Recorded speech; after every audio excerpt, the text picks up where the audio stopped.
Okay, so we're going to start by sitting. Now, if you have got any pelvic girdle pain or suspected SPD, then sitting cross-legged is actually one of those things that you might want to avoid doing for long periods of time. So there are a few options. So when we sit initially, you can come against the wall and maybe put the cushion underneath you, or if you've got a yoga block, if you've brought a block. And have the legs stretched out in front. So what we're looking for with SPD is actually to maintain a certain amount of symmetry in the body. A lot of people, when they have SPD, symphysis pubis dysfunction, find that wide-legged positions are the things that set it off, but not everybody.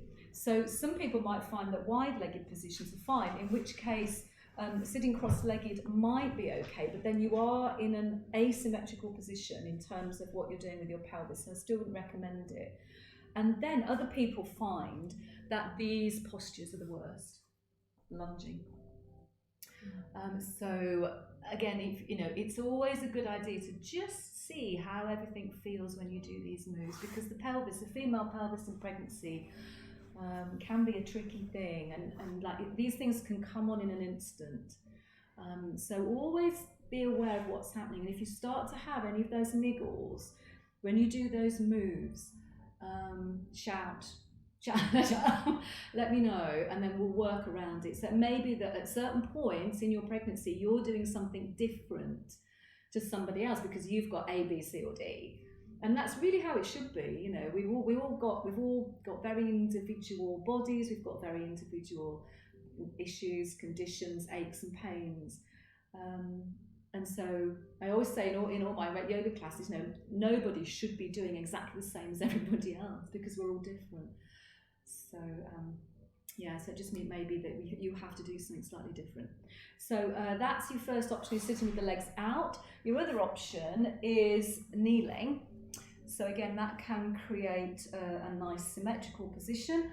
Then you've got the problem of compressing the veins in the legs. So what you would probably need to do is build a little tower with a couple of blocks, or just put your cushion between your legs and your bum so that you're not compressing your shins. So that's the other option. Okay, I have talked for way too long. It's time to get you moving, isn't it? So, in that comfortable seated position, however you are beginning it, just come into stillness. And if you want to, you can lean back against the wall. So if you're feeling tired, or if your back is feeling a little tight, just allow yourself to lean back into the wall. But make sure that the back of your pelvis is touching the wall as well. Otherwise, you're going to be rounding the back. And I'm going to talk about the whole kind of rib cage issue, diaphragm breathing, indigestion, all of those things. I'll talk on another day because I want you to focus on your pelvis today.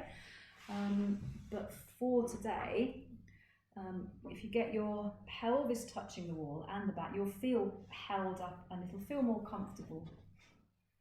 And then you just place one hand over your chest, over the middle of your chest, and then place your other hand over your baby.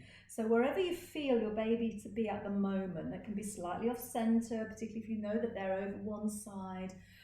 And again, the early stages of pregnancy, you may not feel anything particularly. So just place your hand in your lower abdomen, and then as your bump gets bigger, and after 20 weeks, you'll start to feel movement kicking, maybe the odd hiccup. So you can place your hand a little bit higher up.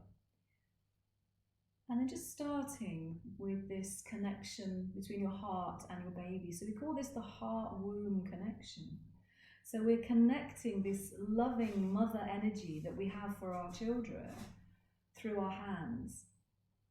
So first of all, just feeling that wonderful connection, the love that flows from mother to child. That bond that never breaks.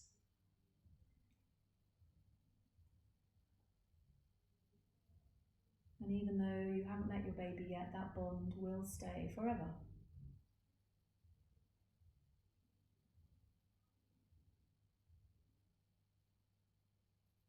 And then turn your attention to your breath.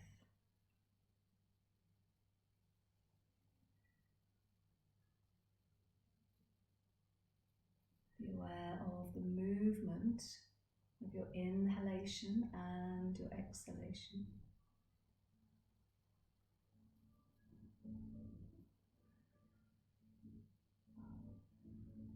And then see if you can make your breath a little deeper. Can you breathe into the sides of your rib cage? Can you breathe into the back of your rib cage? So finding a little bit more space in the body.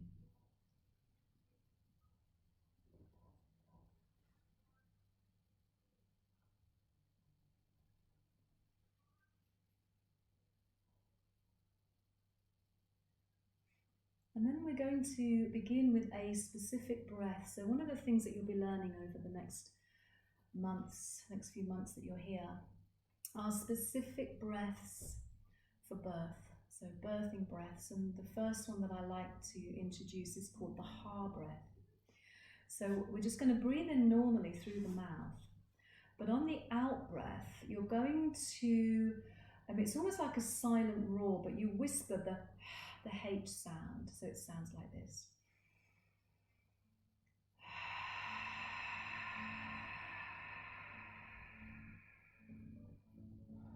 Okay, so can you just do that for a few rounds?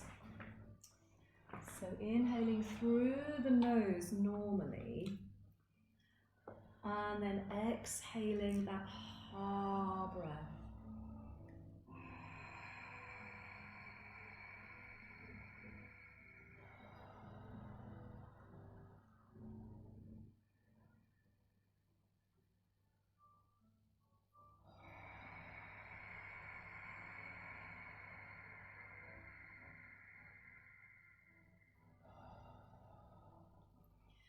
So what you find with that ha breath is it slows down the exhale, gives us more control over our breathing. And can also make the inhale a little bit deeper because we are lengthening the exhale. So can you just do 2 more?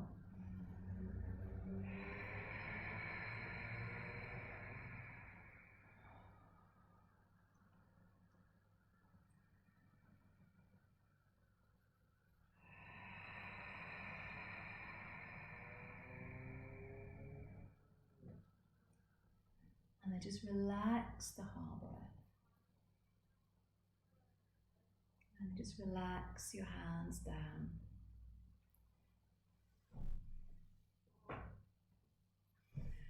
And then we're going to do a little bit of warm-ups for the toes and the feet. So with the legs extended out in front, just wriggle your toes. And then spread your toes. And then wriggle the toes again. Very clicky, sorry. And spread the toes. And one more time. The feet get quite swollen, particularly towards the end of pregnancy, so moving the feet can help to get that fluid recirculating back around the body.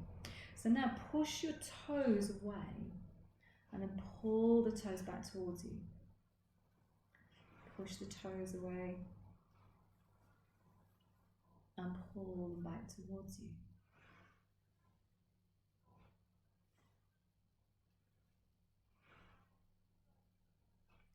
And feel that stretch in the calf muscles as you pull the toes towards you. And then rotating the feet around.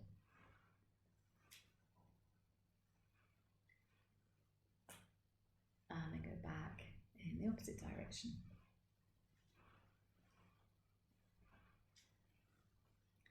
And then give them a bit of a shake. Okay, so from here, you're going to come up and over onto your hands and on your knees. So this all fours position.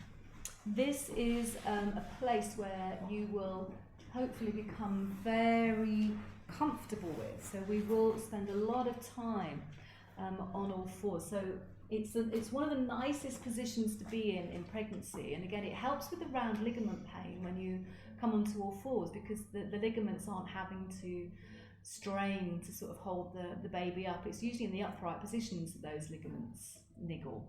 So when you're on all fours or even leaning forwards, I remember when I had that same thing, the ligament pain, I used to lean over the kitchen sink or any kitchen surface or even the Tesco trolley, you know, I was leaning forwards to get out of that that niggling pain. So just move around. So shift weight into your right hand, shift weight into your left hand, into the left knee, and then into the right knee. So just shifting your weight all the way around.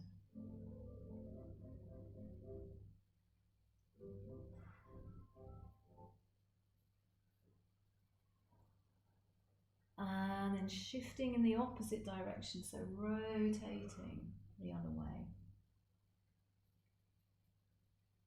And see if you can keep the breath nice and slow, nice and controlled.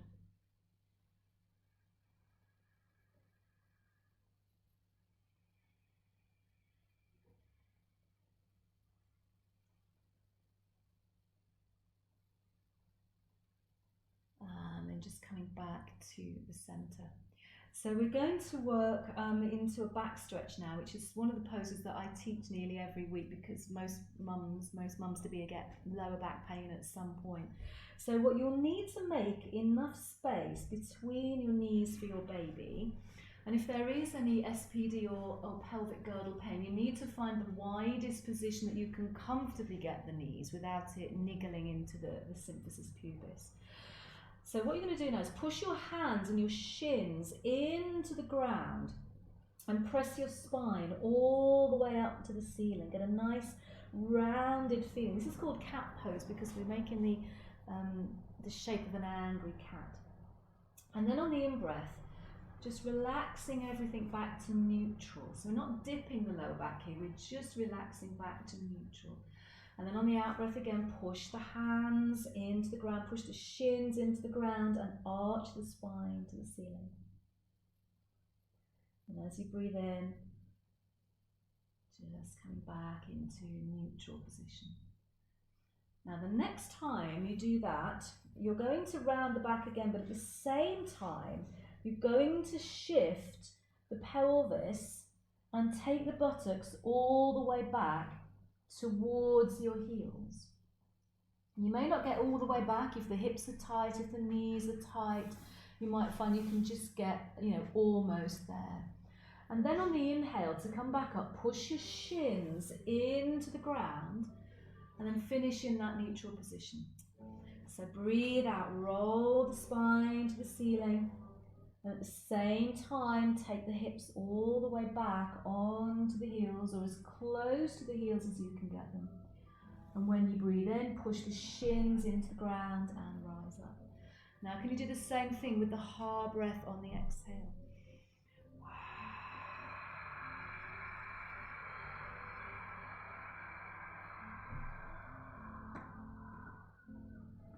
And just normal breath on the inhalation. And the same thing again.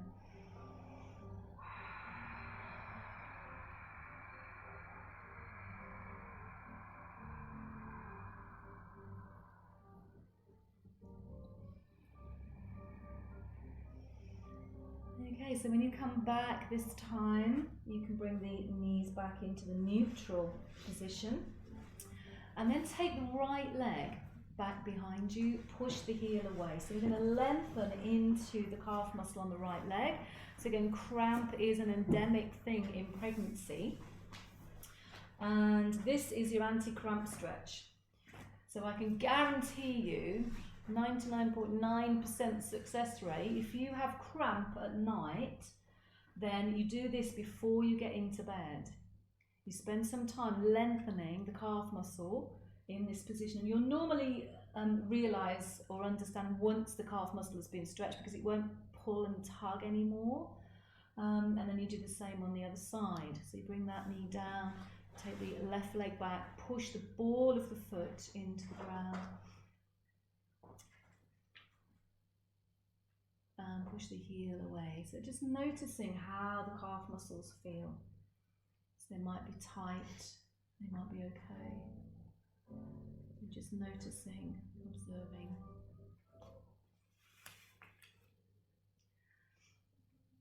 And then bring the knee back down. So now we're going to do a little bit of pelvic girdle strengthening. So what you're going to do, as you breathe out, you're just going to drop the knee towards the floor. And then on the inhale, stretch it back out. Now it's quite a subtle move. And what you're looking for is that left buttock to suddenly realise it's got to take over the job of holding the pelvis in place. So it's almost like that knee, that the thigh collapses and you just drop it down.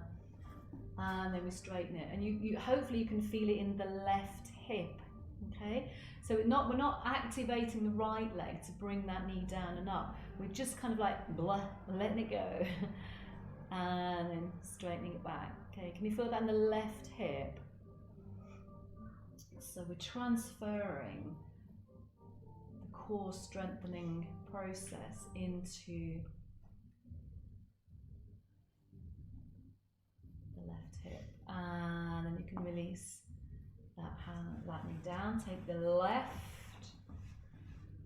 leg back out, and then same thing again. So just dropping and letting go. And then bringing it up. Dropping, letting it go. Bring it back up.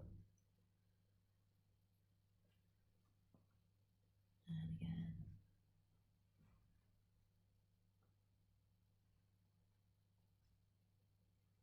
And now hopefully you can feel that in the right hip.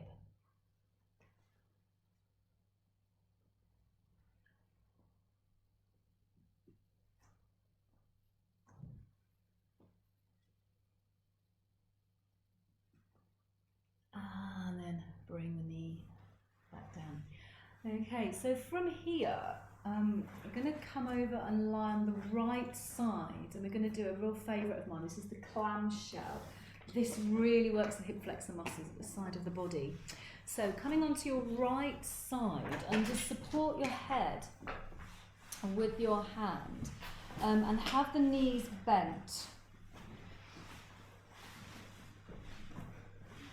And then we're just going to lift the top knee. So the ankles are going to stay together. And it's called the clamshell because the legs look like a clamshell, and just the top of the clamshell is going to open and shut. It's a really good movement to strengthen the pelvic girdle muscles. So you're going to inhale, just let that top knee come up. And then breathing out, lower it back down. Now make sure that you're not tipping the top hip backwards. So it's quite easy to just rock the hips backwards and forwards to get that movement. But what you want to do is keep the hips level and just get the knee to come up. It's very different. It's a lot stronger. You have to use a different set of muscles. Okay, and then using the ha breath on the exhale as well. So just getting used to these birthing breaths.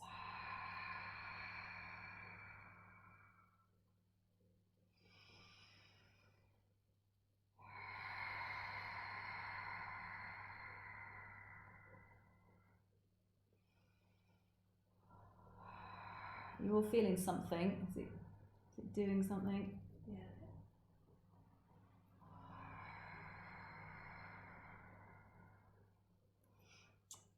Okay. Now straighten, when you finish that last one, straighten the left leg out, and you want it parallel to the floor.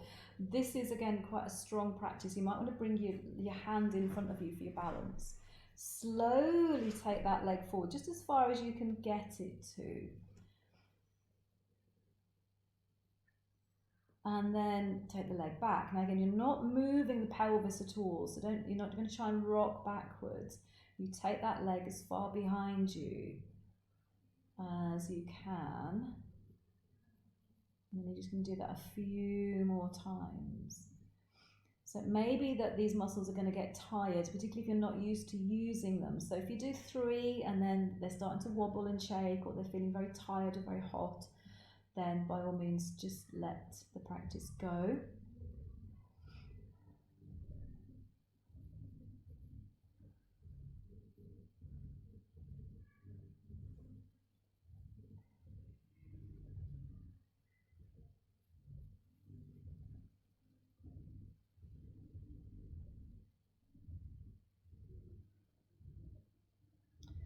And when you finish, the next one,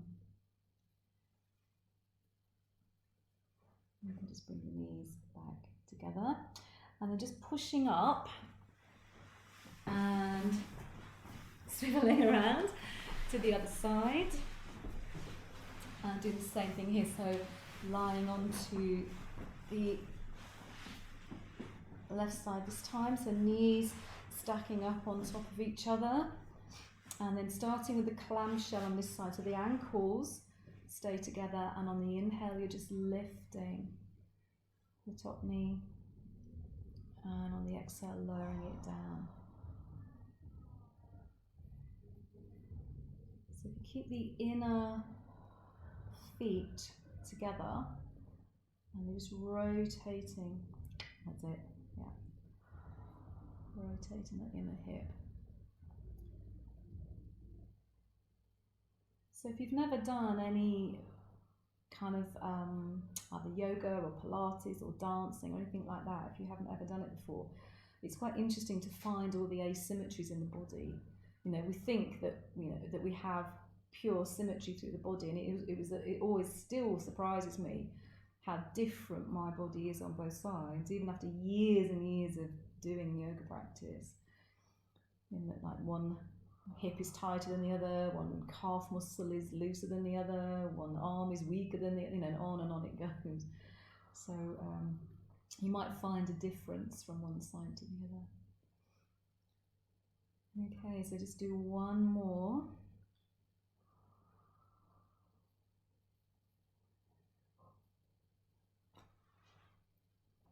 And then just rest for a moment, noticing again how that feels.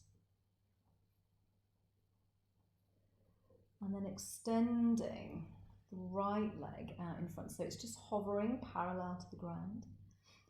And then we'll do the same thing again. We slowly move it forwards, just as far as you can. And then we slowly take it backwards again, just as far as you can.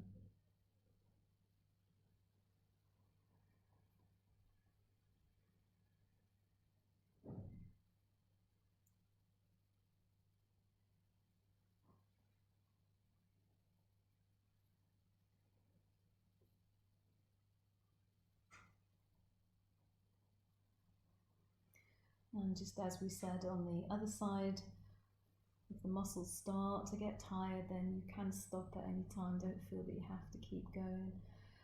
So one of the things that I'm quite keen on in these classes is not over-tiring you, because it's hard work, it's very tiring growing a baby.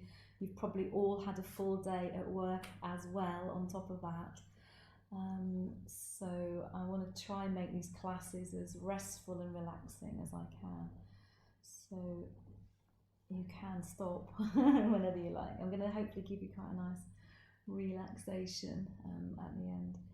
Okay, so you might feel a bit of like heat, a bit of burning in those muscles now, but they are really important in terms of keeping everything together. So pushing up, and then coming back onto all fours. So coming up from the ground to standing. Again, you know, as you get deeper into your pregnancy, it just becomes harder and harder.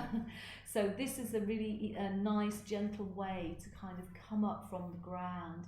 It takes a little bit more thought, but it's much nicer on the body. So make space for your baby, and then let the knees come up off the ground. Drop the heels to the floor, and then just dangle forwards over the legs. So you can bend the knees as much as you need to, so we don't necessarily have to get a really strong hamstring stretch. You need to walk your hands all the way back to your feet so the heels on the ground, yeah. So no downward dogs, not just yet. But I like your enthusiasm. So the weight is all coming back into the heels, the knees are soft, and you're just dangling over the front of your legs. Now, depending on how you feel, you can unwind the neck here by just moving the head from side to side. You can unwind your shoulders by moving them from side to side.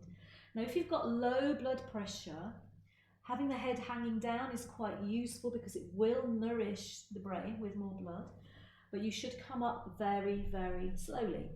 If you've got high blood pressure, then don't spend too long in any head down position. So to come up now, we're going to bend the knees even more. We're going to push the ground away from us with our feet, and we're just going to uncoil. And as I said before, if you've got low blood pressure, just take your time. And slowly come all the way up.